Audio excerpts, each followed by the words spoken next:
ce soir, on est avec Alain. Alain qui a fait plein de choses. On va essayer d'être un peu rapide dans cette rétrospective, mais en tout cas, ouais, t'as fait plein de choses. T'as raidé, organisation d'événements, créé des magazines. Et là, l'accomplissement, bon, pas final, mais l'accomplissement du moment, c'est d'avoir écrit un livre. Voilà. Un livre très sympa. Et du coup, bah, tout de suite, c'est l'invité de la semaine. Petit générique. Allez.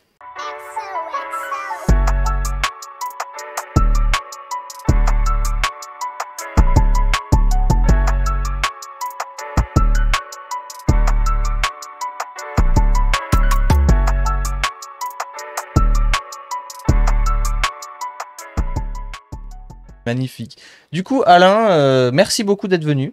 Bah, merci pour l'invitation. Bah, avec grand plaisir. Et comme on l'a dit au début, on est très content de pouvoir aider à promouvoir ce livre, qui a l'air très chouette. Hein. On l'a feuilleté, tout à l'heure. Vraiment, ça a l'air. Il va falloir. Ça prend un peu de temps. Hein. Ouais, c'est ce que j'allais dire. Faut prendre son temps, faut regarder. Parce que voilà, comme c'est un livre historique, forcément, c'est un livre où on revient dessus. Faut passer du temps, quoi. Ça, c'est pas 5 minutes. On prendra ce temps. Et d'ailleurs, on l'a pas dit, mais très bonne nouvelle. Il y aura un exemplaire du livre à gagner ce soir. Oui.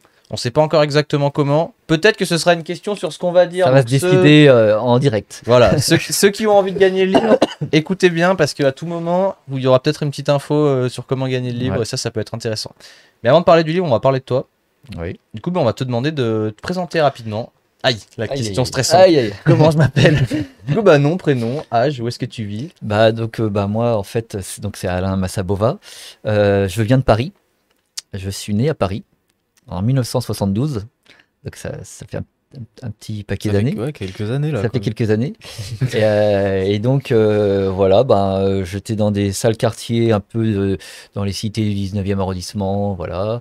Et puis, je faisais du foot, du tennis, tout ce qu'on pouvait faire dans une cité, quoi.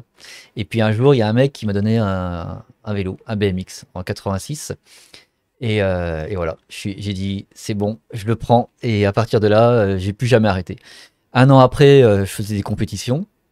Et 2 ans après, 3 ans après, j'étais champion de France. Et le gars avec qui j'ai commencé là-bas, il était champion de France avec moi. En fait, on a pris le truc à fond. On est parti, c'est bon. On a pas de demi-mesure. Non, pas. En fait, c'était notre truc d'un seul coup. Pour sortir, je pense, hein, sur le moment, on s'en rend pas compte, hein, mais on a voulu sortir un peu de la cité, sortir un petit peu de toute cette misère, un peu tout ça, quoi. Et le BMX, d'un seul coup, on a voyagé. 2 ans après, on faisait des compétitions un peu partout en France. Au bout de 3 ans, on partait dans tous les pays. Enfin bon, très vite, c'est parti très vite. Et d'un seul coup, on a fait des compétitions partout dans le monde, des démonstrations après.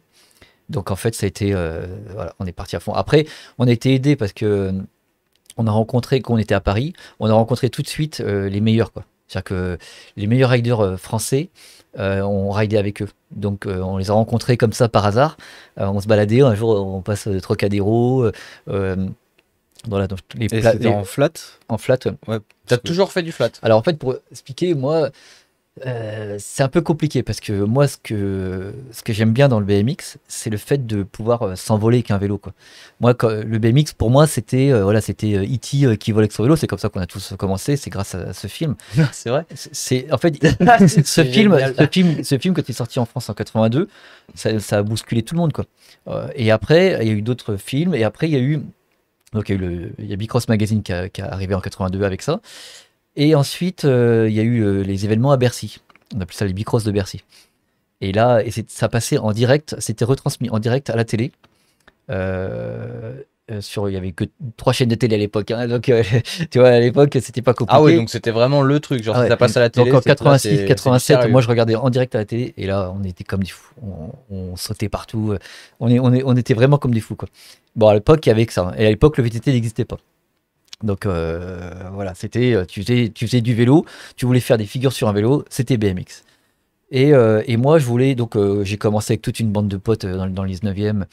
On faisait des courses poursuites dans les cités, on faisait les cons, quoi. Et on faisait surtout ce qu'aujourd'hui on appelle ça du street, mais nous on faisait des sauts, quoi. On faisait des sauts sur des bosses en terre, on faisait des tremplins, toute la journée on faisait des tremplins, on sautait, on faisait que ça, quoi. Donc au début, le but c'était vraiment de faire plutôt des sauts. Alors, c'est ce qui me plaisait. On allait, il y avait une rampe qui était dans un truc paumé, je parle dans le bouquin, c'était à une ville qui s'appelle Longjumeau. Donc il fallait faire 1 heure de RER pour aller trouver une rampe un peu bancale. Et après, il n'y avait plus de rampe. Donc on s'est retrouvé fin 90, fin 80. Alors que nous, on était toute discipline. En fait, c'est une époque, moi quand j'ai commencé dans les années 80, il y avait pas de discipline, il y avait le BMX. Ouais. Donc tout le monde faisait tout. C'est-à-dire que tout le monde faisait tout. On faisait du flat, du street, du parc, de la rampe, et même un peu de race. Et si on pouvait aller sur une piste de race, on le faisait. Donc il n'y avait pas cette limite, ça n'existait pas. Ouais, parce que t'avais moins de possibilités de spot, du coup tu faisais avec Ouais. ce que t'avais. Et donc ça se faisait en fonction de là où tu habitais, quoi. Si tu habitais à côté d'une rampe, bah, tu faisais de la rampe. Nous, il n'y a pas de rampe à Paris, du tout. Fallait aller en Belgique pour trouver une rampe, limite, quoi. Et il n'y avait pas de rampe, il n'y avait pas de skatepark, il n'y avait rien. Ah, Zéro. mais maintenant, c'est pas terrible en skatepark Paris, non? Non, ouais, Ouais. il y a Je un crois que c'est un skatepark, problème national, il y en a un seul et encore, bon, ça Ouais, non, fait- mais je l'ai dit, t'es en mode au cas où si Ouais. j'avais trop, j'étais pas au courant, j'y suis allé. Mais Non, ouais, non, il il y y a a pas de un skatepark seul à Paris. skatepark à Paris, c'est le GP18 et c'est vrai que c'est pas la fête, quoi. Voilà, ça pourrait être mieux. Et puis c'est vrai que c'est à Paris, donc et c'est pas chauffé. Quand il pleut dehors, il y a de l'humidité, ce qui fait qu'on peut pas régler dedans. Ce qui fait qu'au final, il fait encore plus froid dans le skatepark que dehors.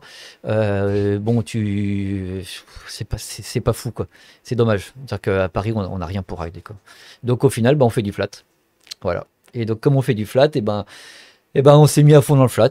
Voilà. Et puis petit à petit, on a carrément oublié les autres disciplines. On faisait que du flat. Et, euh, et puis après, c'est vrai que quand on veut être bon et faire des compétitions et gagner, bon, bah, on peut pas tout faire, quoi. Donc, on a commencé à gagner dans le flat et on a complètement oublié les autres disciplines, quoi. Bah après, t'es obligé de t'investir. Ouais, Du voilà, coup, quoi. tu Et commences c'est à vrai gagner. qu'à haut niveau, tu choisis ta discipline, quoi. Mais c'est vrai qu'au début, on faisait tout, quoi.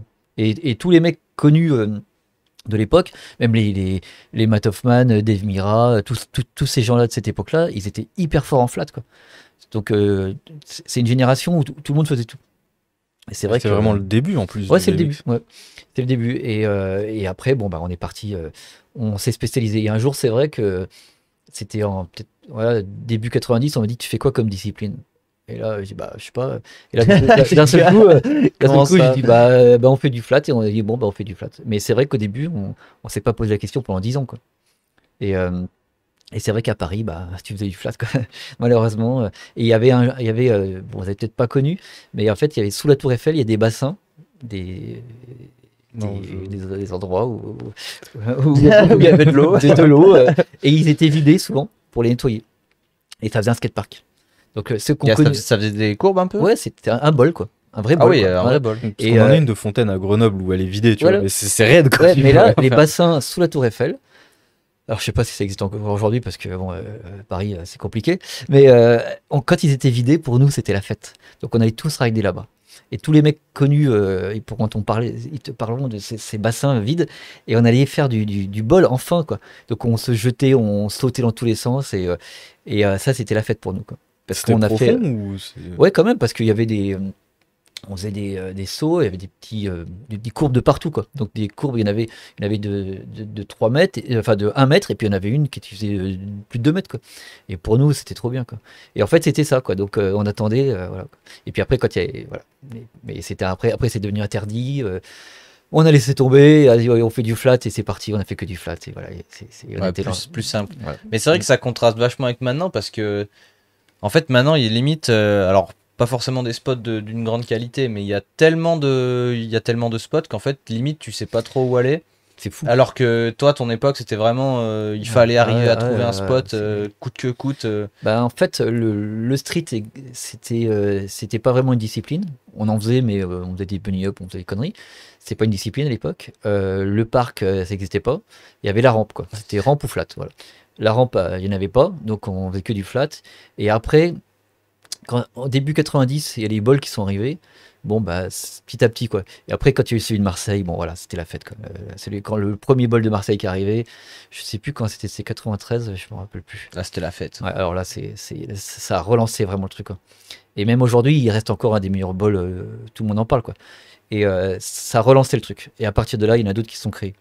Mais jusque-là, Mais en France, globalement, on est quand même. On a Europe- déjà fait des sujets de ce genre sur, sur Ouais. l'émission, mais on est quand même globalement assez en retard niveau skatepark. alors, on est en retard, mais là, on a bien rattrapé. Parce que là, maintenant, dans toutes les villes, il y a un parc. Il y a beaucoup de bump track aussi, c'est cool.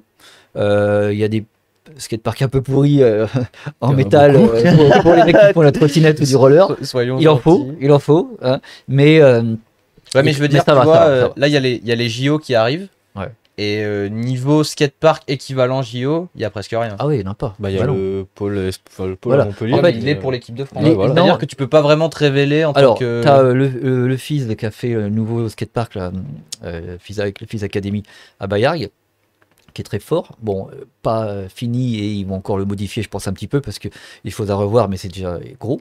C'est un gros truc. Et il y a le nouveau parc de Gramont qui est juste en face, donc ça qui est bien, c'est que tout est à Montpellier.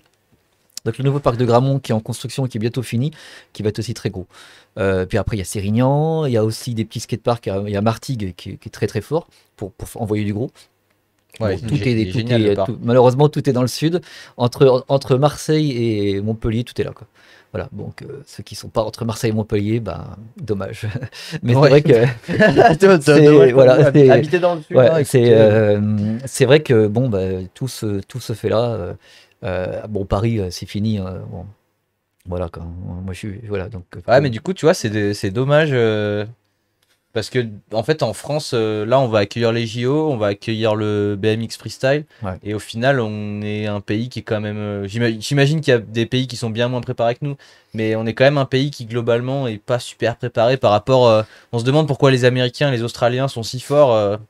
Ouais, bah alors après, Il c'est vrai suffit de que regarder, en fait. c'est vrai que alors, les gros pays, on va dire du parc, c'est les Ricains, Australiens et les L'Australie, ils sont très forts. Australie, Mm. les Anglais aussi, parce qu'ils ont toujours eu beaucoup de skateparks, toujours, eux, se sont jamais arrêtés. C'est un peu dommage, parce qu'il y a un gros niveau en France, par contre, le niveau il est vraiment extraordinaire. Et par rapport aux JO, bon bah c'est dommage parce que ils vont faire un parc éphémère qui va durer 3 jours. Après, je sais pas ce qu'ils vont en faire. Ils ont essayé de le refourguer après. C'est un peu dommage, quoi. C'est vrai qu'ils auraient mieux fait de faire un vrai bon skatepark à Paris, le laisser pour que justement on puisse en Mm. profiter. Mais non, en fait, finalement, ça c'est un peu dommage. C'est vrai que ça manque de grosses structures. Mais bon, c'est en route. Et après, on a quand même, par rapport à avant, parce que voilà, par rapport à mon époque, je peux dire que là, c'est la Ouais, fête. ouais, non, mais c'est Ouais. sûr, ça a Parce rien à voir. qu'avant, on n'avait rien, mais zéro. C'est-à-dire qu'il n'y avait rien. Et après, il y a quelques mini-rampes qui sont arrivées dans les débuts 90, mais bon, c'était pas ça, quoi. Mais là, ça va, ça arrive, quoi. Ça arrive. Et après, c'est vrai qu'aussi, un skatepark, c'est pour toute discipline, quoi. C'est skate, roller, trottinette. Bah, il y a ça aussi. Donc on peut pas, sur le même spot, mettre toutes les disciplines. Nous, il nous faut du gros. En roller, il faut plutôt du court. Puis les des mairies, petits souvent, moyens. ils aiment bien faire un truc qui est plutôt Ah ouais. accessible, Ouais. plutôt pour, entre guillemets, les jeunes Voilà. Et qui c'est sont pas fait trop pour les des jeunes, quoi. pratiquants. Et donc c'est pour ça que maintenant, ils sont tous jetés sur le pump track. Ah bah là, c'est la Parce solution. que c'est la solution comme ça, ils font parfaite. plaisir à tout le monde est content, et en plus, ça coûte moins cher. Voilà. Et il y a l'article dans le bouquin où on explique tout ça, justement. Parce que même moi, ça, je ne savais pas, je l'ai appris. Donc, Ouais, bah le pump track, c'est bien et pas bien parce qu'on en voit pousser de partout. Ouais. Donc ça, d'un côté, c'est chouette, mais d'un autre côté, bah, les mairies font plus skatepark parce que c'est Ouais. mieux de faire un pump bah, track c'est moins pour eux. cher. Du coup, on a moins Et de puis, skatepark. c'est vrai qu'il y a moins d'entretien aussi, quoi. Donc, non, c'est bien le pump track. Alors, Après, c'est très bien qu'on en ait de plus en plus. surtout que ça réunit les deux disciplines du BMX, la race et le free, en fait, finalement, qui se réunissent dans un pump track, quoi. Donc, c'est pas mal. Et puis après, on peut y aller avec toute discipline, quoi. Ouais. Tout vélo, quoi. Donc, Bah, il y c'est avait bien. juste une question. Ah bah, elle a disparu, mais on me demandait c'était quoi ton parc préféré du coup en France? Moi, je fais du flat, donc. La mais question, c'était plutôt quel est le meilleur skatepark selon Ouais. toi. pour moi, ça reste Marseille, le bol de Marseille.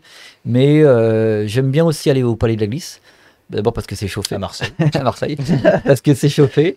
Et Il y a All Road Family Et à on- Marseille. voilà. Non, All Road Family, c'est à Martigues, c'est à côté. Ah oui, enfin, Et c'est c'est pas chauffé. Mais c'est globalement à côté. par contre, c'est une super équipe et eux, ils ont tout compris parce que ils bossent d'une certaine façon pour faire avancer les choses. Et puis d'ailleurs, je crois que c'est le seul skatepark rentable en France, quoi. Donc c'est-à-dire qu'ils ont vraiment compris, quoi. Après, moi, j'aime bien Marseille parce que c'est du bois. C'est toujours plus sympa de rider sur du bois que de rider sur du béton. Et voilà.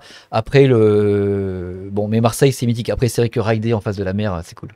C'est cool. Mais Parce que toi, du coup, t'as déménagé dans le sud. donc moi, en fait, voilà. Donc j'étais à Paris pendant 48 ans. Je pense que c'est bon. Et Ça donc, suffit. c'est bon. Et là, ça fait 2 ans maintenant que je suis à Aix-en-Provence et que je vais beaucoup donc à Marseille pour bosser un petit peu et puis beaucoup à Montpellier avec tout avec le FIS Academy, tout ça quoi. Donc voilà. Et c'est vrai que bon bah tout se passe dans le sud maintenant. C'est vrai que malheureusement. Peut-être une histoire de climat. Ouais, peut-être. À un moment, je venais il y a 20 ans, j'étais beaucoup à Grenoble. Il y a beaucoup de choses qui se passaient à Grenoble. J'ai même failli y habiter. Et c'est vrai que j'étais tout le temps à Grenoble. Mais c'était c'était il y a 20 ans.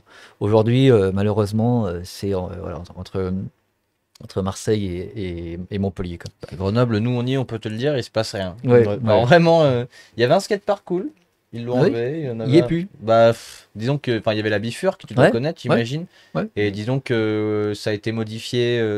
Je pense que ceux qui ont choisi comment dessiner le parc ne font pas de BMX. D'accord, ouais, comme. Non, c'est des skateurs là-bas. Ouais, bah ils font Ouais. pas de BMX. Bah non.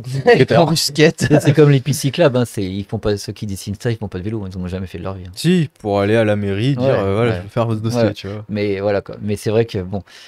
Enfin, c'est dommage parce que Grenoble c'était une grosse ville avant, hein. Pour le BMX en tout cas, c'était une grosse ville. Et puis bon. Voilà. Bon, maintenant, Bon, après, ça va se réveiller peut-être à Paris, je sais pas, mais bon, moi, je les ai quittés, hein. J'ai dit salut, c'est bon. J'aurais pas J'ai tenu fait 48 ce que ans. j'avais à faire. J'avais un magasin, j'avais tout ce que je pouvais, et maintenant, ils se débrouillent. Allez, c'est bon. Putain, ouais, Ça. parce que toi, t'as fait un millier de choses du coup.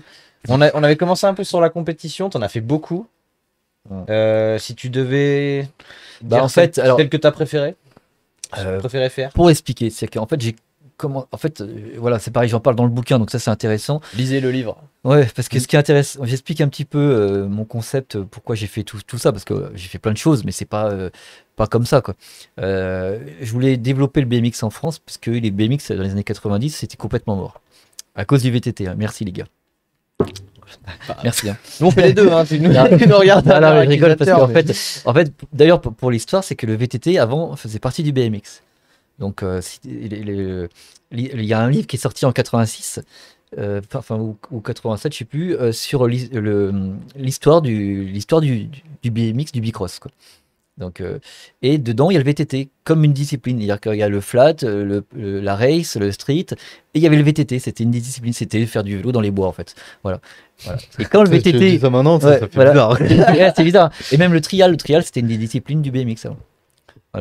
Ouais, parce qu'avant, En fait- techniquement, ils savaient pas vraiment faire Non, mais des en vélos fait, très tout différents. ce qui n'était pas et du cyclisme, c'était Ouais. du BMX en fait avant quoi. Là. C'était ça quoi. C'est ceux qui sont tout seuls Voilà, là-bas. voilà, voilà, tu fais pas Tu traces tu pas fais les pas le Tour jambes, de tu France, fais tu du fais du BMX en fait. Dès que t'as pas de moule bite, ça y est. Voilà, c'est- c'est ça. Et après, quand le VTT est vraiment devenu une discipline à part entière et un sport, surtout un sport à part entière, bon bah là, les mecs en BMX, ils ont dit bon, c'était compliqué parce que après l'époque, le lancement du BMX dans les années 80, qui était un gros lancement avec la Californie, avec l'univers du surf, tu vois, avec tout ce délire-là, quoi.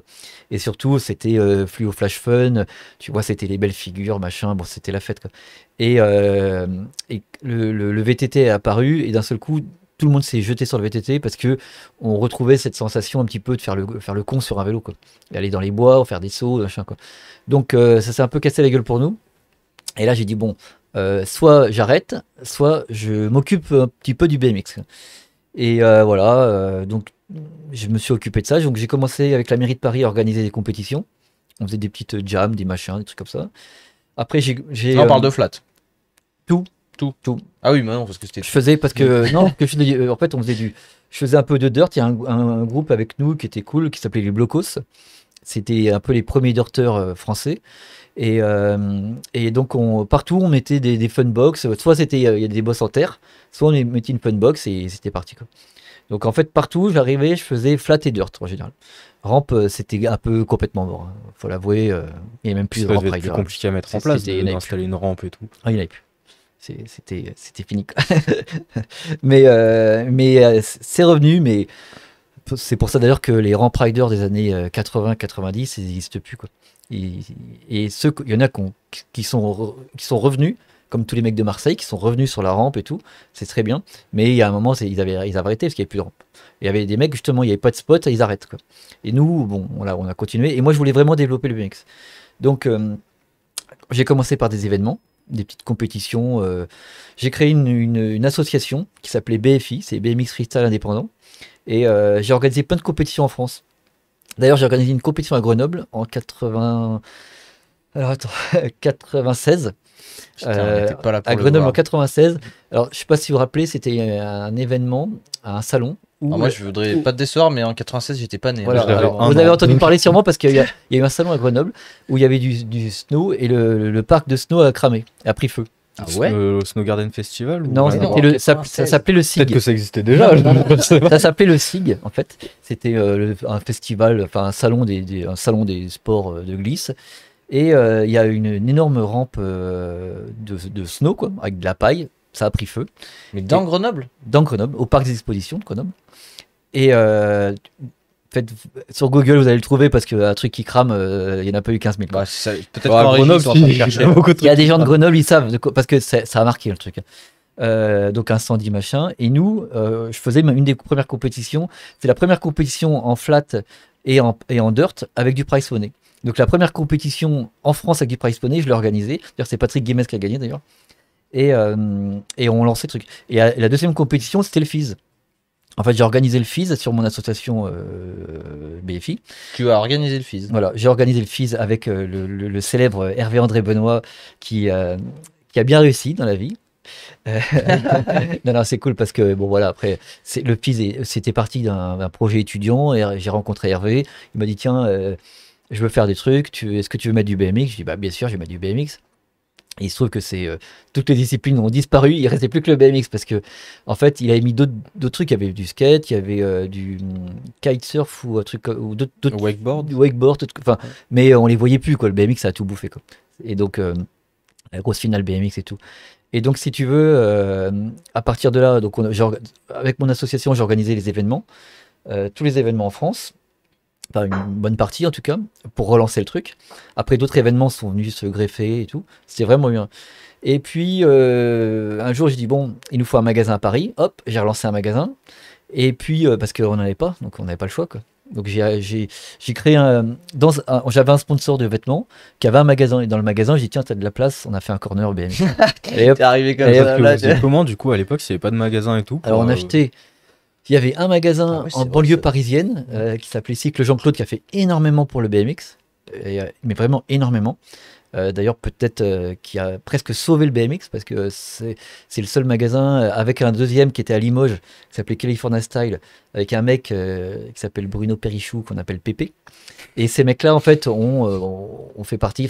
Il y a une équipe, voilà, il y a 10 mecs en France qui ont tenu le BMX sur son ligne mort, quoi. Et à partir de là, on a fait plein de choses. Donc voilà. Et puis un jour, j'ai dit on va faire un magazine parce qu'il n'y a plus de magazine. Donc je suis arrivé à faire. Il a été obligé de tout créer Ouais. lui-même. Hein. Donc, bah oui, parce qu'il n'y a plus rien, donc on repart à zéro. Mais zéro complètement, il n'y a plus rien. Et donc un jour, je suis arrivé avec mon équipe. J'avais une petite équipe de bras cassés. Avec une bande de riders, on était complètement fous. Et je leur ai dit, j'ai bien réfléchi, on va faire un magazine. Alors moi je travaillais à l'époque, je passais mon BTS, mais non, après mon BTS, j'ai travaillé au ministère du Travail. Voilà, donc je faisais rien. Ça m'a tué Ouais. quand j'ai vu la vidéo Fizz Up. Ouais. Là, ça dit ouais, bah, je travaillais au ministère du Travail, donc j'avais plein de temps libre. Ouais, en fait, alors, il faut savoir que c'est pas contre les fonctionnaires, mais il y en a un qui travaille pour 10, donc il y en a un dans un ministère, il y a un mec qui devient fou parce qu'il fait tout le boulot et t'as 10 personnes qui le regardent travailler. Quoi. Donc moi j'étais Dans Parmi ceux qui ceux qui regardent. j'étais là, non mais c'est que moi au début je travaillais à fond, on m'a calmé tout, je me dis calme, doucement, il y a un rythme. Donc j'ai pris le rythme et donc j'avais rien à faire, donc j'étais à la photocopieuse, photocopier le fanzine qu'on a lancé qui s'appelait BMXicos. Parce que mon groupe de fous là, de fous furieux, on s'appelait les Mexicos. Donc voilà. Et à partir de là, on a lancé le fanzine. Ça a pris. Comme j'avais pas mal de sponsors à l'époque, j'avais Reebok qui nous sponsorisait, on avait plein de marques, on avait Arnett, on avait plein de trucs. Donc tous ces gens-là, ils prenaient de la pub. Donc on a transformé le fanzine en magazine. Ensuite, il y a eu une petite embrouille vite fait dans le groupe. Le magazine s'est divisé en deux. Ça a créé d'un côté Soul Magazine et Crime Magazine. Voilà. Donc tout ça, c'est parti de là, quoi. C'est quoi la différence entre un fanzine et un magazine? Ben, un fanzine, c'est fait à l'arrache, vite fait à la photocopieuse. Et c'est pas distribué en kiosque. Ok. En fait, la grosse différence, c'était surtout ça. Un magazine, c'est en kiosque. Voilà. C'est avec une bonne édition. Là, c'est comme si tu compares notre émission à une émission qu'il y a sur TF1. Ouais, En gros. t'as- Nous, t'as- on est Non, mais pas en ok. vie. T'as Internet et t'as la télé, quoi. Mais d'ailleurs, ton livre, on peut se le procurer où? Parce Pour qu'en la- fait, depuis tout à l'heure, on en parle, mais. On n'a pas abordé le livre. On n'a pas encore parlé du livre. Bah, on on n'en est pas là. On n'est pas là. Tu vois, mais- Non, non, Non, mais- on en est à celui qui a écrit le livre. non, en fait, pour résumer, voilà, j'ai tous les trucs, ça s'est mis en place petit à petit, naturellement, parce qu'il fallait les faire. C'était pas, il n'y avait pas un plan de carrière. Hein, c'était pas. Je voulais relancer le BMX en France avec mon équipe. Et puis ça s'est fait naturellement. Il fallait le faire, on l'a fait quoi. Et puis bon, on est content, ça a fonctionné.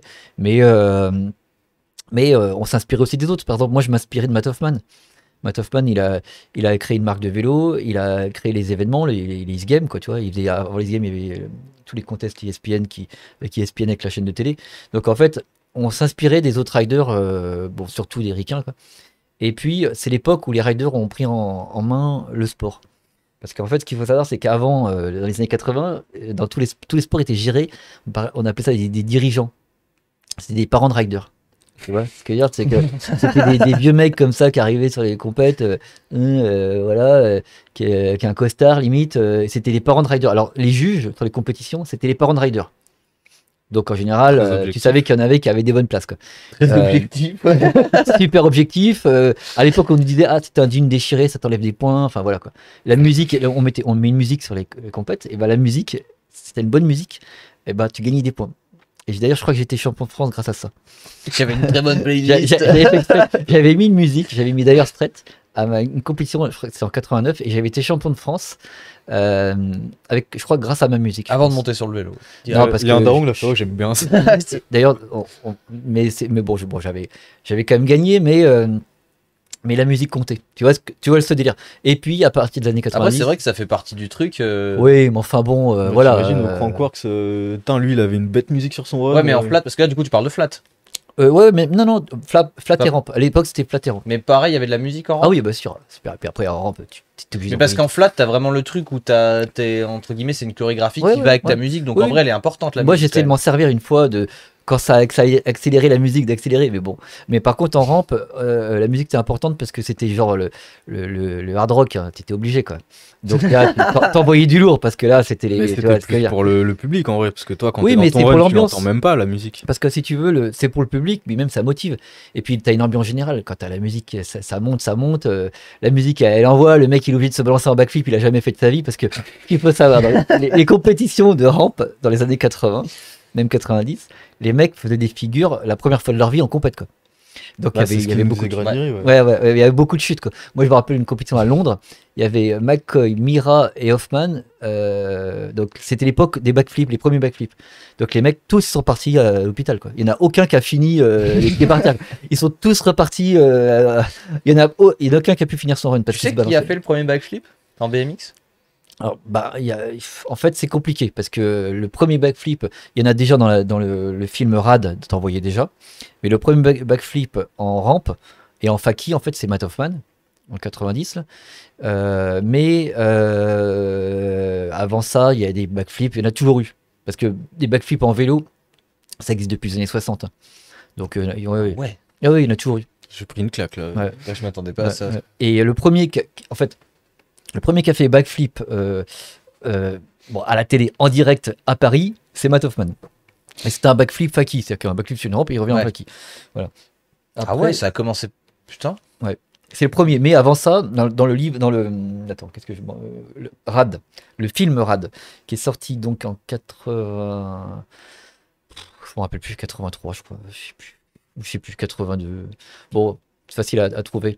Il y a des backflips dedans, mais c'est en funbox, tu vois, en droit quoi. Ouais.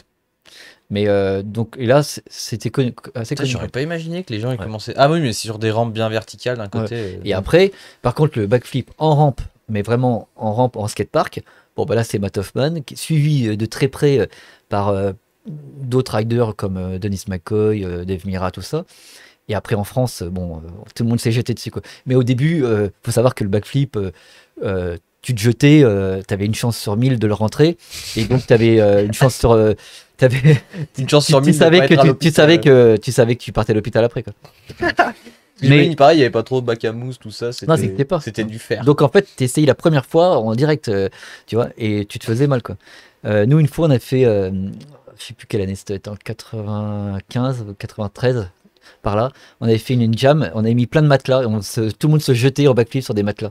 C'était backflip jam, on faisait ça, quoi.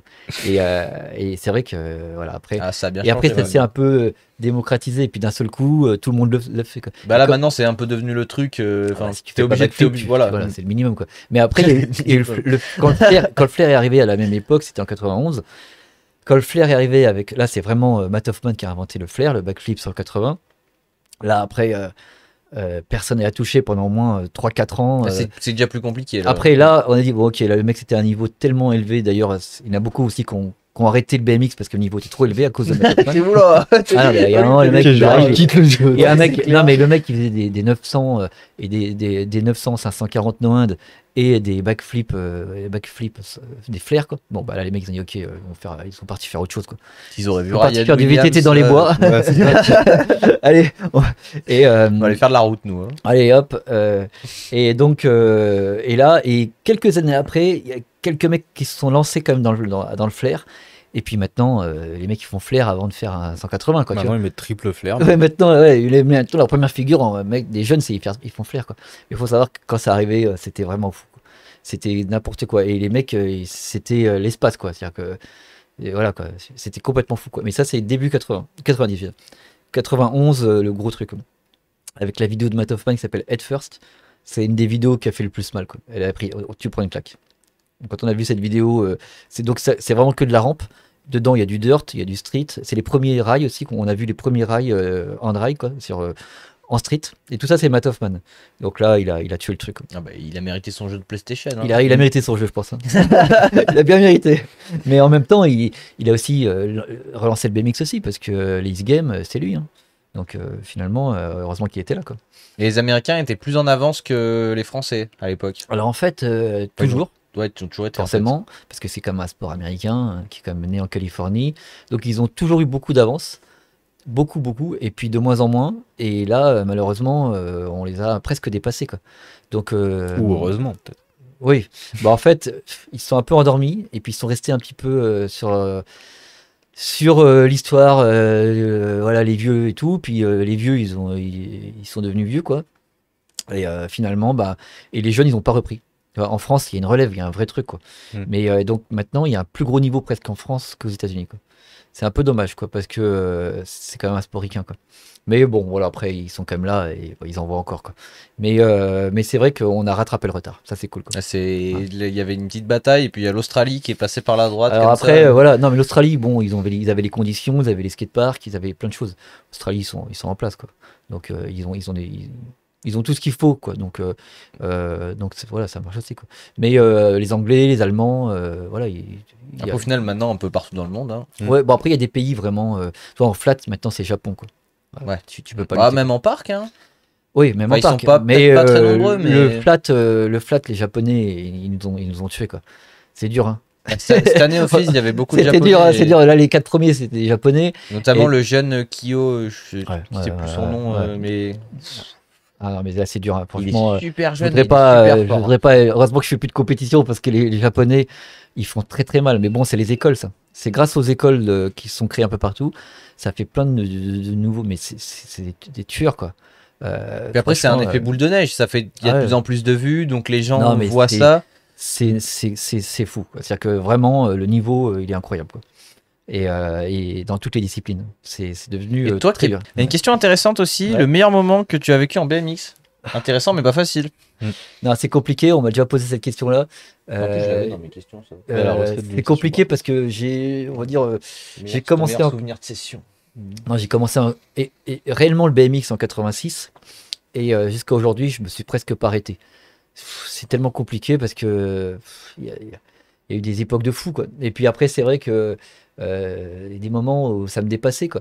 Il y a eu par exemple, j'ai organisé un événement qui s'appelait BMX Pride. C'était une manifestation en BMX. C'était en 97, de 96 à 98. On se donnait rendez-vous en haut à la Défense, en haut de Champs-Élysées, et on traversait Paris en sens inverse. on était 300 BMX. Et voilà, donc on était les flics qui essayaient de nous arrêter, ils pouvaient pas. D'ailleurs, on était passé au bassin sous la Tour Eiffel. Petite pause obligatoire. Les mecs se sont fait attraper. Il y en a 2 qui ont fini au poste à ce moment-là. Donc, on a fait une session de street sauvage dans Paris. Et là, c'était complètement dingue, quoi. Tu vois, c'était incontrôlable, quoi. Mais là, tu arrives avant Internet. Hein, je vous explique, il y avait avant Internet, avant les réseaux sociaux, avant tout ce que tu veux, quoi. Avant les téléphones, quoi. Il y avait rien, quoi. Il y avait on envoyait des lettres. Tu vois ce que je veux dire, c'est que tu envoies des courriers, quoi. Tu vois, viens à mon événement. Donc si tu veux, et là tu as 300 riders. Ah ouais, donc solide. Donc 300 riders sur des vélos. Tu vois ce que 300 vélos, ça fait du monde. Et là, les Champs-Élysées bloqués le samedi soir. On a traversé tout Paris en sens inverse, quoi. Donc on a foutu un beau bordel. Et là tu dis, bon bah là, quand ça marche, tu vois. Mais bon. Après voilà, je suis parti avec mon équipe de bras cassés, avec Jumelin, avec Thias Durando, Raphaël Chiquet. Quand on est parti au Costa Rica, on a bien rigolé. Tous ces trucs-là, enfin, en fait, il y a plein de trucs, mais c'est vrai que j'ai plein de bons moments. Et j'ai adoré, par exemple, quand on partait souvent en Californie ou à Nouvelle-Orléans, c'était vraiment les moments où j'étais vraiment bien. Voilà, donc je sais pas. Après, dès que je suis sur mon vélo, enfin, c'est cliché. Dès que je suis sur mon vélo, je me sens bien. Donc, c'est dur de trouver un bon moment, quoi. Non, mais c'est normal. Ouais. C'est vrai que même aujourd'hui, je monte sur mon vélo. Bon, bah voilà, c'est reparti, quoi. J'ai 15 ans, quoi. Donc, trop bien. C'est marrant, hein, c'est bizarre, quoi. Bon, après, j'ai 50 ans. C'est compliqué. Une vie bien remplie. Mais tu vois, c'est là je redis ce que j'ai dit tout à l'heure, mais en final, tu as été tellement complet dans ton explication qu'au final, il n'y a pas vraiment de questions à poser. Mais par contre, nous, on te réserve quand même. On a les petites questions qu'on pose à tout le monde. On pose à tout le monde. Donc la première, elle a déjà été dite, voilà, c'est ton meilleur souvenir. Ouais. Ton projet de rêve, aucune limite. Genre vraiment là, quand tu t'endors la nuit, tu rêves d'un truc, c'est quoi ton projet de rêve? Il y a ce que je voudrais, j'ai presque réussi à le faire, mais je l'ai fait à Paris. En fait, moi, ce que je voulais depuis longtemps, c'était une sorte de concept store avec un magasin de BMX, avec un bar dedans. Un peu ce que fait Unicorn, ce qu'a fait Unicorn. D'ailleurs, il y a le sujet qui est super intéressant. Alors tous les mecs qui disent vodka unicorn, bah, ils lisent le truc, ils vont changer d'avis. Moi j'ai jamais pensé de choses négatives. Non mais c'est très bien parce que lui aussi d'une certaine façon il fait avancer. C'est vrai que unicorn ça peut faire rire et c'est vrai que le mec c'est un gamer qui arrive dans le BMX et que c'est des vidéos marrantes, mais en même temps aujourd'hui il fait bouffer je sais pas combien de mecs en BMX et il a fait un parc qui sera peut-être l'un des meilleurs parcs indoor. Le complexe il est incroyable. Donc, moi j'y suis pas allé mais c'est incroyable. Honnêtement, moi c'est ça que j'aimerais bien faire. C'est-à-dire, bon, moins un skatepark parce que là c'est un gros morceau, quoi. Mais moi ce que je voulais, en fait, en 2017, j'ai créé à Paris un truc qui s'appelait Au Rendez-vous des Riders. C'était un magasin de BMX, mais qui était en même temps c'était un petit musée. En même temps, c'était un squat. Alors, tu venais, tu pouvais boire du Red Bull, du Monster, machin. Tu pouvais boire du café, tu pouvais manger. Et il y avait un tatoueur dedans. Il y avait un tatoueur dans le magasin. Et en fait, c'était un endroit où tu passais la journée. Et en fait, moi, ce que je voulais, c'était développer ça. Je voulais un bar et un magasin avec un atelier de fou où les mecs qui coupent tout dans le magasin. Bon, c'était compliqué. Ça, je l'ai fait, je l'ai réalisé, ce rêve. Ça a duré que 2 ans parce que ça coûtait trop cher. En fait, c'était à Paris, à Bastille. Bon, après, c'était intenable parce qu'en plus, c'était à Bastille avec les gilets jaunes. Les mecs, et voilà, j'ai fermé un mois avant le Covid. Bon, autant dire que c'était impossible à tenir, mais j'ai presque réalisé mon rêve. Et on en parle de refaire pareil, mais peut-être au bord de la mer, quoi, à Marseille, quoi. Mais c'est vrai que voilà, ça serait mon rêve d'avoir un concept store, un endroit pour les riders, quoi, un lieu de vie pour les riders. Voilà, ça serait mon idéal, quoi. Et la recette d'une session parfaite pour toi? Alors, en mode cuisine, qu'est-ce qu'il y a dans ta recette? Alors, la session parfaite, c'est déjà une session entre plusieurs riders, avec, on se dit, alors moi, je vais être gentil, mais je peux pas rider tout seul, impossible. Et les mecs qui rident tout seul, je sais pas comment ils font. Tu deviens fou, quoi. Moi, j'ai mal à la tête, hein. Au bout d'une demi-heure, j'ai la tête qui explose. Je peux pas rider tout seul. Et une bonne session, c'est quand tu es avec un groupe de potes et que tu te mets en place un trick, c'est que tu dis allez, on se monte le bourrichon et le premier qui arrive à gagner. Et en fait, tu te fais une mini compétition entre nous en rigolant. Et qu'après la session, bah, bien sûr, après tu vas boire un coup. Ça, c'est parfait. Ça est souvent Tiens. dans les recettes.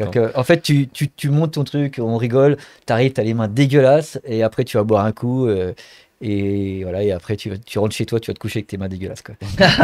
Ça, c'est T'as même plus la force ça, d'aller c'est- te laver les mains. quand pour tu peux rentrer même chez plus toi. bouger et que tu rentres, et c'est là, tu te mets dans le lit, tu J'avoue, dors la avec tes bonne protections, fatigue, là, où tu dors, t'as raidé, tu n'en peux plus, voilà. Ça, c'est une bonne session, c'est quand tu vas te coucher, t'es mort, et que voilà, forcément. Mais c'est un partage avec des potes. Moi, une bonne session, c'est pas tout seul, c'est impossible. Ah, ça fait partie du truc. Ouais.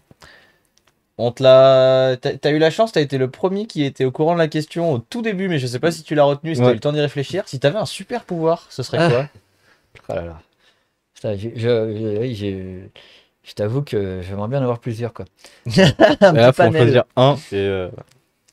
C'est dur, hein, d'avoir un super pouvoir parce que bah, c'est vrai que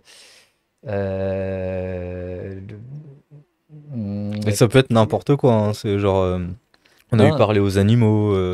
bon, ça, c'est- je le fais déjà.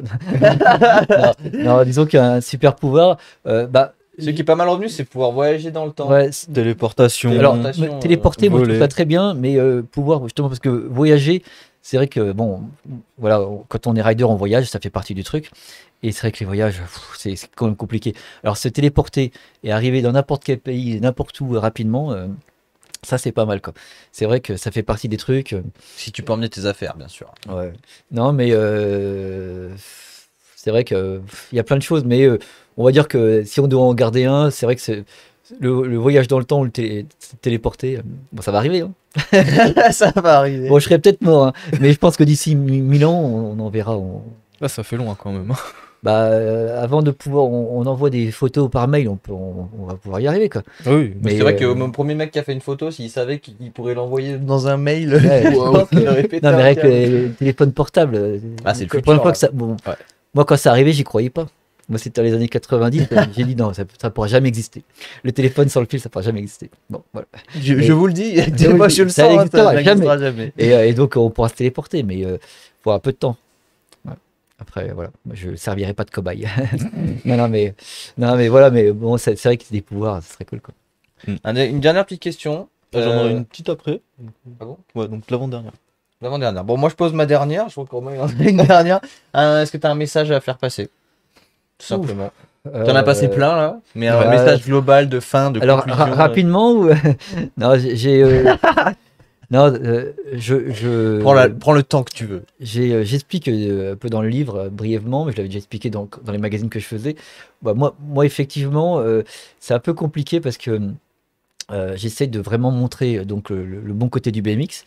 Avec ça, bon, le message, c'est que déjà, j'arrive pas à comprendre le côté un peu hater, tu vois. Les mecs qui sont pas contents, tu vois. Des fois, je reçois des trucs, les mecs, ils adhèrent pas. Alors que ça, c'est un peu compliqué. Je comprends pas. Je te rejoins. Je comprends pas qu'on te puisse rejoins dire sur du ça. mal d'un truc. C'est-à-dire que tu vois les mecs, si tu viens pas, tu regardes pas, dégage quoi. Tu vois que ça, je comprends pas. Donc moi, je trouve qu'il faut être au maximum positif quoi. Et tu viens sur l'événement, les gens ils viennent, ils sont pas contents quoi. Bah, ils viennent pas quoi. Tu vois. Et le bouquin, s'ils aiment pas le bouquin, ils l'achètent pas. Donc les haters, les mecs qui disent du mal, bah ils le gardent pour eux quoi. Tu vois, moi, voilà, bon, c'est le truc. Et c'est vrai que en fait, si tu veux, moi j'ai fait partie des mecs un peu énervés dans les années, voilà, quand on a lancé le BMX avec mon team Mexicos, on était un peu énervés, on était une bande de fous furieux, on était une une belle bande de connards comme il faut quoi. Et on a beaucoup changé. On a mûri, on a eu des enfants, tout le monde, et on a vraiment changé quoi. Et ça c'est important parce qu'en fait tout le monde est resté un peu aussi sur ouais, les Mexicos. Tu vois, on était voilà quoi, on était des fous quoi. Et tu vois, je pense tous. C'est dans le livre hein, d'ailleurs. Ouais, mais on a tous beaucoup changé, mûri, et puis maintenant on donne beaucoup pour le BMX, tous. Et c'est vrai que ça, je trouve que c'est important. Et après, je me dis aussi, voilà, faut en tenir compte quoi. Et après, je dis que on peut changer, c'est pas grave. Voilà, le message il est là quoi. C'est-à-dire que honnêtement. c'est pas grave de changer. Hein. Dire que il y a, Bah, il y a un vieux dicton, hein, il y a que les cons qui changent pas Ouais, d'avis. ouais, non, mais c'est vrai. Moi, il y a 20 ans, il y a 20 ans, je me foutais de la gueule des végétariens. Aujourd'hui, je suis végétarien. Et tout va bien, quoi. Tu vois, et c'est vrai que, tu vois, c'est des trucs, je me dis, et je me foutais de leur gueule, quoi. Je disais quel con et tout. Et puis aujourd'hui, je me dis, bah, en fait, c'est la vie, quoi. Et c'est vrai que, tu vois, j'ai vraiment évolué là-dessus, quoi. Et voilà, donc je trouve ça important. Et il faut vraiment garder le côté positif. Et ça, voilà, moi je trouve que le côté positif des choses, c'est le plus important. Faut vraiment l'avoir en tête. Et s'il y a un truc négatif, on s'en fout, quoi. On n'est là pas à apparaître sur un réseau, sur un truc. Ils gardent ça pour eux. Ils gardent pour Bah, je je sais suis pas. totalement d'accord avec toi. Voilà, Personnellement. j'arrive pas à comprendre ça. C'est un truc. Bon, j'ai encore pour l'instant de la chance le bouquin. J'ai pas eu de côté négatif, quoi. Mais je sais qu'il y a toujours un mec qui sera pas content parce que je sais pas. Il y en a Qu'il est toujours. pas C'est dedans que- ou un truc comme ça, quoi. je sais pas, ils vont trouver des trucs de toute façon. Il y en a, c'est leur mission Ouais. de trouver le Ah, Ah, Non, il y mais a deux après- légendes, elles sont pas bonnes. Après, il y a des gens, il y a des gens qui m'aiment pas, et en Il y a même des gens temps, que je les t'aimes aime pas. pas trop. Voilà. non plus. Et donc, ils se passent pas dans le bouquin. Et puis, comme c'est mon bouquin, ça tombe bien, quoi. Et puis, moi, ce que je dis toujours, si les mecs, il est pas content, il a qu'à faire un bouquin. Voilà. Tu vois ce que je veux dire? Ouais. Et puis, on verra bien. Mais bon, non, parce que c'est un peu dommage, parce que c'est vrai que quand on met beaucoup d'énergie, beaucoup de temps, beaucoup d'argent, parce que quand on fait tout ça, on sait très bien qu'on gagne pas d'argent, quoi. Tu vois, tous ces projets-là, ça gagne rien, quoi. Et c'est par ben, passion. Voilà. Et on fait ça parce que ça nous fait plaisir, quoi. Donc le mec qui est là, qui est pas content, alors que nous, on s'est tué à faire ça. Tu vois, les mecs, enfin, surtout pour les événements ou pour plein de choses, hein. Tu te tues à organiser un événement et le mec, il dit, ah, c'est de la merde ton truc. Et il dit, attends, tu vois, Fais-le. alors que Ouais. le mec qui un événement, c'est un an de travail. Le mec, il se tue à faire ça, il a rien gagné, tu vois, et il a pris des risques. Et le mec, il est pas content, bah, le mec, voilà, casse-toi, quoi. Et puis c'est en faisant qu'on Voilà, apprend, qu'on voilà. progresse. Non, mais je qu'on- trouve que le côté hater, j'arrive pas à comprendre, quoi. J'arrive pas.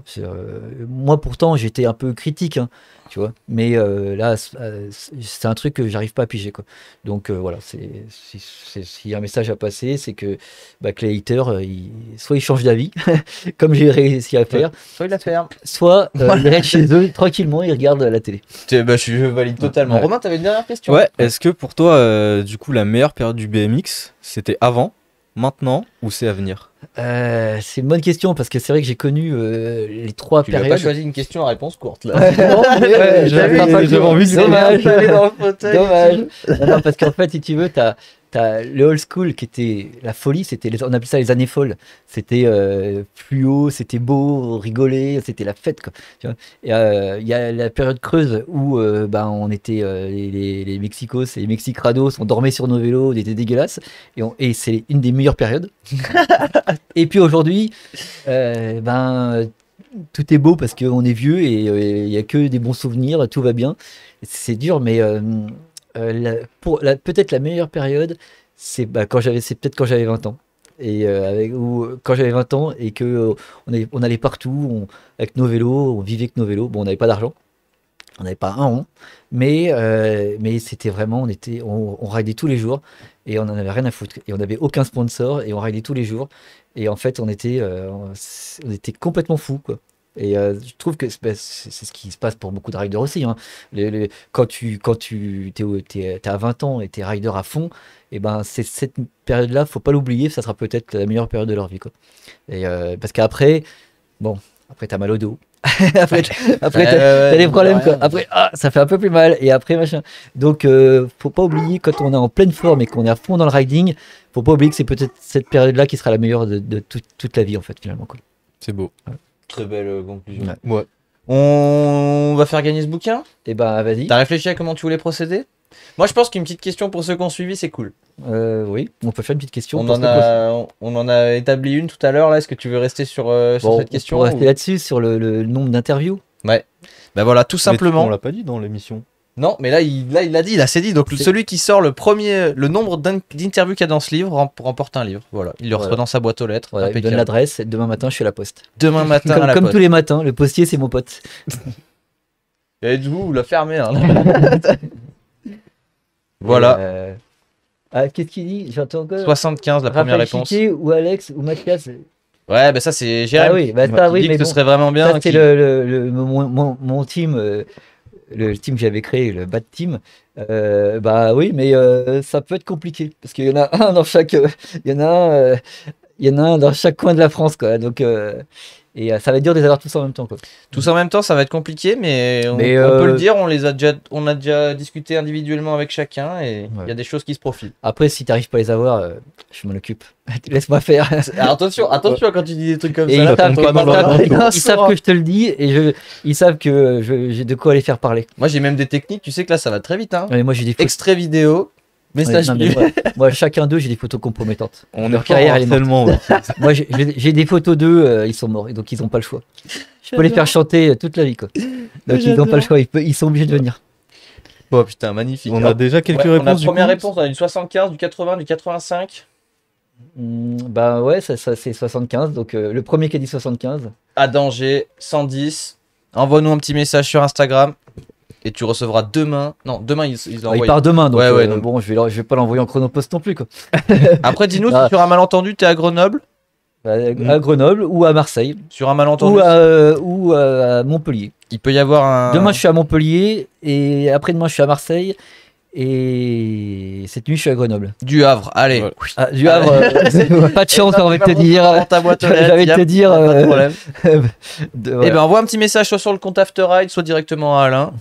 Son lien d'Instagram est dans le chat Ouais, actuellement. Donc, Il y en a Alain Massabova, il y en a qu'un au monde. il y en a qu'un J'ai seul. j'ai de la chance. En tout cas, voilà, bah, bravo pour tout ça. C'était super. Alors, c'est pas fini parce qu'on va bientôt, dans très peu de temps, on va passer au jeu final. Ouais, Voilà. si on arrive à comprendre le. Ouais. C'est jamais facile les Si on jeux. arrive à Mais comprendre la règle faudra du quand même jeu, je une pense deuxième qu'on émission, pourra le faire. parce qu'à mon avis, t'as encore pas mal de trucs à Ouais. raconter. Et... En tout Ouais, cas, mais c'était viendrai, vraiment, je te ramènerai enfin, je te ramènerai un connard. bah, alors là, Non, avec grand plaisir. non, mais j'ai failli venir, que ce soit JC Piri ou Guimez ou même ou tous les Flatlanders, on va venir à plusieurs. Comme ça, on va En tout rigoler. cas, il y a la je te place. le dis, tu reviens quand tu veux. Ah bah c'est gentil. Et c'était. Après, c'est à 3 heures de chez moi et Bah, si 3 heures de jamais- voiture. quand tu peux. Voilà. 3 heures de voiture, j'ai du mal. Hein. On va Ça fait qu'un an que je qu'on va lui conduis, dire qu'il te commande J'ai mon des permis livres, que comme ça depuis tu un me an, alors, livreras et tu planteras en même temps. Ouais. Non, mais ça peut être. Possible qu'il soit signé le livre, il demande. Ah bah oui, bien sûr. Tiens. Ouais. Regarde, tu vas avoir l'extrait. Je le fais après. Je te prépare après, parce que je vais regarder qui c'est et tout, quoi. Je regarde le nom et tout, je ferai Ok, après. ok. Mais ça sera fait, c'est sûr. Mais en N'hésite tout pas cas, à nous envoyer ton nom sur Insta, comme ça il pourra te le Moi, tu vois dédicacer directement avec proprement. Alain. C'est le plus simple. Tu envoies un petit message à Alain et ce sera le plus simple. En tout cas, merci beaucoup parce que Bah, c'était écoute, vraiment super intéressant. C'est moi qui vous Et remercie. Puis en plus, foncez acheter je partage ma passion, donc c'est cool. Non, hein. c'était trop bien et comme a dit Romain, je pense qu'il y a d'autres choses à pour Ouais, une ouais, prochaine bah, fois. Donc, c'est ça, quoi. Après, forcément, là, j'ai lu un bouquin il y a 40 ans. Ouais, Il y a tellement de choses, c'est fou, quoi. Mais en plus, moi, je trouve ça intéressant. Pas que pour moi, je trouve que l'histoire elle est intéressante. Et en plus de ça, pour parler de tous les messages et tout, j'ai fait 75 interviews. Et à chaque fois, je posais toujours. Donc, toutes les interviews, elles sont en 2 parties. Il y a la première partie, c'est la présentation du mec. Et la deuxième partie, c'est sur le thème par rapport au sujet. Et donc, à chaque fois, je posais toujours une question. Qu'est-ce que le BMX t'a apporté dans la vie? Et tous, mais tous sans exception, ils m'ont répondu tout. C'est-à-dire qu'en fait, ils m'ont tous dit, le BMX m'a tout apporté dans la vie. Mais genre tous, quoi. Donc à la fin, c'était un peu toujours la même chose. Donc ça se verra dans le bouquin. Mais c'est bien de voir que tout le monde a le même avis. ouais, et qu'en fait, le BMX leur a changé la vie. C'est-à-dire que la façon de travailler, de voir, même la famille et tout, la façon de voir les choses. C'est-à-dire que c'est le riding, quoi. En fait, quand on dit du BMX, c'est le riding. Le fait de tomber, de se relever, de recommencer. Et ben ça leur a tout changé dans la vie. Et ben ils m'ont tous répondu la même chose, les mecs. Donc, et pourtant, il y a des mecs de 10 ans, et il y a des mecs de 70 ans dans le bouquin. Il y a de tout. Hein. Et ils m'ont tous répondu la même chose. Donc c'est ça qui est intéressant, quoi.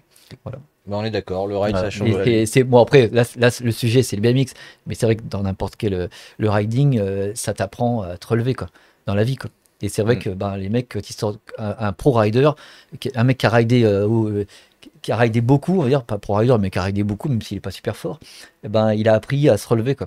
Ben ça c'est un peu la morale aussi du bouquin, parce que quand tu l'as lu 75 fois la même chose, tu te dis ah finalement je crois que finalement c'est une belle chose, quoi, parce que les mecs ça leur a changé la vie, quoi. Voilà. Et Donc, moralité, achetez le livre, faites du BMX et si vous êtes des haters, allez-vous-en. voilà. Faites du autre chose quoi.